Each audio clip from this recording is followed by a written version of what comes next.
Zelensky Bad News After his meeting with Putin, Vice President Biden gave Chinese President Xi a warning about Western investment. According to excerpts from an interview with CNN, Vice President Joe Biden warned Chinese President Xi Jinping to be careful after his meeting with Russian President Vladimir Putin. As I explained, this is not a threat. The vice president made this remark. 600 American companies have left Russia since Russia's invasion of Ukraine. You've told me that money from places like the United States and Europe is crucial to keeping your economy afloat. And take precautions. Take caution. There was no sign of a diplomatic breakthrough over Ukraine despite warm words of friendship between China and Russia and joint criticism of the West from Putin and Xi during their 2 days of talks in March. Earlier this week, the two took part in a virtual summit. National security concerns have exacerbated tensions and pessimism between the United States and China. These concerns center on Taiwan, Russia's war in Ukraine, expanding export bans on advanced technologies from the United States, and China's state-led industrial policies.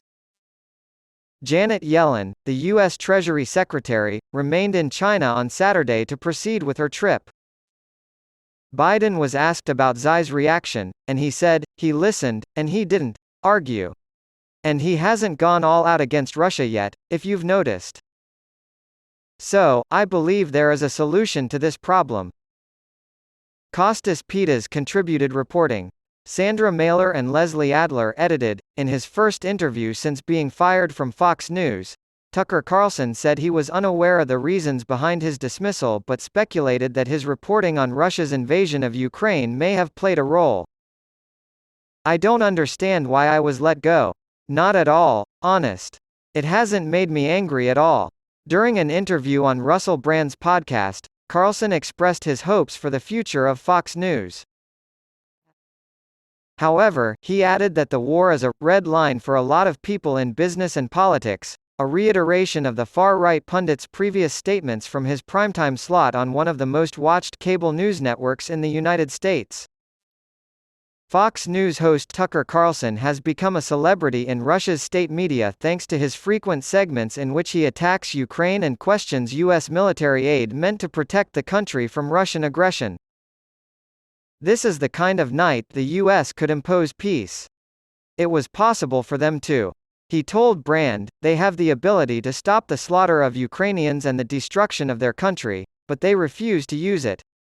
They are dead set on silencing you if you dare criticize that, so don't even try it. Similar to Donald Trump and other right-wing personalities, Carlson asserted that peace could be mediated immediately without providing any details about how this would be accomplished.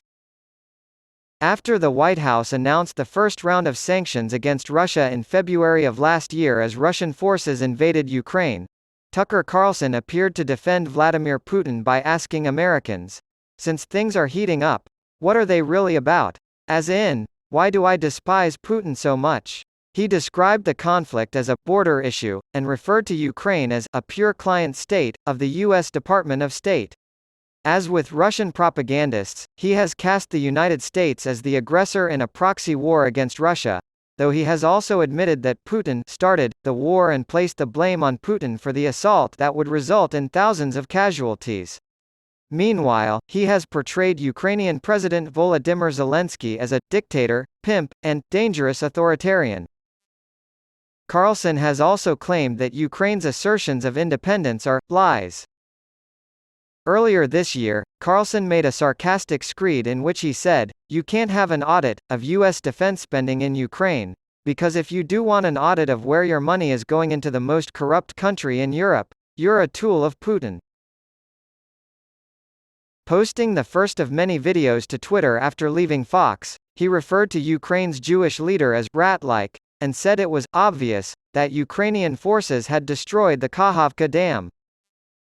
Carlson was let go from Fox days after the network settled for a record $787 million with a voting machine company that claimed the network spread false statements about its business following the 2020 presidential election, claims Carlson publicly denied but privately disputed. Numerous media outlets and hundreds of court documents painted a picture of an impending human resources nightmare at Fox, with Carlson and his team at the center of a workplace discrimination complaint filed by a former producer. Fox Corporation settled a lawsuit filed by former Tucker Carlson Tonight producer Abby Grossberg for $12 million last week. Grossberg had claimed that Fox and its employees fostered a toxic workplace, where truth remains a fugitive, and that there was a pervasive culture of misogyny at the network. Following his dismissal from Fox, Putin-affiliated propagandists made public and broadcast statements in an attempt to attract Carlson's attention and offer him employment on their networks.